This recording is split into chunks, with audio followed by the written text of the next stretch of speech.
નમસ્કાર મિત્રો અત્યારે નવસારીથી સૌથી મોટા અને અગત્યના સમાચાર સામે આવ્યા છે। નવસારીમાં લૂંટ વિથ મર્ડરના ગુનામાં સંડોવાયેલી રાજ્યવ્યાપી ગેંગનો ખુલાસો થયો છે। ઘરેણા, કાર સહિત 6 લાખનો મુદ્દામાલ કબજે કરવામાં આવ્યો છે।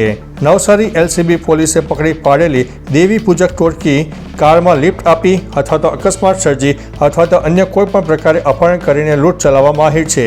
જેના રાજ્યમાં સુરતથી સૌરાષ્ટ્ર, રાજકોટ, જૂનાગઢ, ગીર સોમનાથ, અમરેલી, ભાવનગર તેમજ અમદાવાદ, વડોદરા, ભરૂચ, આણંદ વગેરે જિલ્લાઓમાં લૂંટ ચલાવી હતી। જેમાં સુનિલ સામે 7, મહેશ સામે 4 અને કલ્પેશ સામે લૂંટ, વાહન ચોરી, અપહરણ અને લૂંટ વિથ મર્ડર જેવા ગુનાઓ પોલીસ ચોપડે પર નોંધાયેલા છે।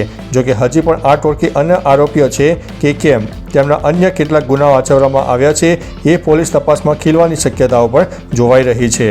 તો ચાલો મિત્રો, ફરીથી દેશ અને દુનિયાના સુપરફાસ્ટ સમાચાર લઈને મળતા રહીશો। ત્યાં સુધી અમને રજા આપશો। નમસ્તે।